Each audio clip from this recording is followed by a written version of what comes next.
Dumating na nga yung bagong laruan natin dahil nga palagi natin napapanood itong mga to kaya naman nag-order na ako. Abe ko. Siyempre dahil sayang yung shipping, sinabay ko na rin yung Bluetooth na player para sa ating sound system, tapos sinabayan ko na rin ng ilaw para kapag nagbibideo tayo maliwanag. Abe ko. Pero ito talaga yung in-order natin, yung RC. Abe ko, kaya ngayon bubuksan natin itong ilaw. Abe ko kung anong laman niya sa loob, pero alam ko naman yung laman niya sa loob is may charger kaagad dyan. Abe ko. Hindi ko na nga sinindihan dahil nga excited na akong buksan yung bagong sasakyan o laruan para sa anak natin na si Abenyo. Abe ko.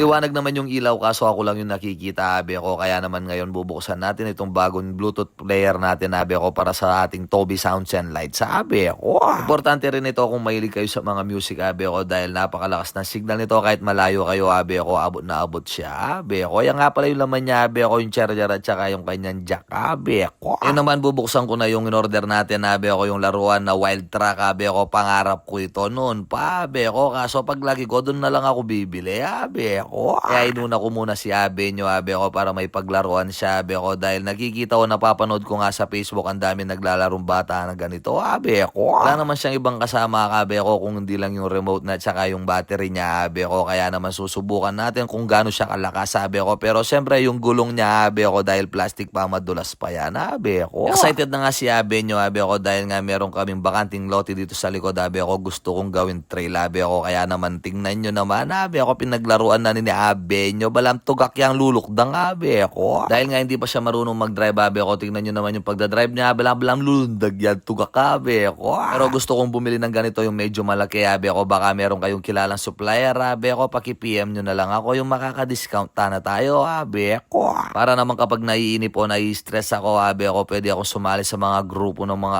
RC. Abe ko, kaya naman ngayon ako na yung magdadrive. Abe ko, yan na nga, pina-atras ko na yung ating Wild Track. Abe ko. Dito natin masusubukan kung gaano tayo kagaling mag-drive. Abe ko, kaso medyo madulas yung kanyang gulong. Abe ko, kaya umiskid siya. Abe ko. Pero kayang-kaya natin yan. Abe ko, dahil laruan lang yan. Abe ko, yung totoo nga, atras sa bante natin. Ito pa kayang laruan. Abe ko. Kaya naman kung may binebenta kayong ganito. Abe ko, pwede nyo i-PM sa akin kung second hand na mura lang siya. Abe ko, pero dapat good siya. Abe ko, dahil hindi ko dapat bibilin kung hindi siya good sa. Abe ko. Ayan na nga, naiatras ko na siya. Abe ko, ganyan din tayo kagaling, hindi man nawala sa camera natin. Abe ko, yan o, ganano pang gawan mo kaya malyaring nga kamatras ka, sumimiskid dyan mo pininggulong na. Abe ko. Pero kayang-kaya natin yan. Abe ko, dahil nga sa inyong suporta, maraming salamat sa panonood. Abe ko, ingat po kayo palagi. God bless. Thank you. Bye.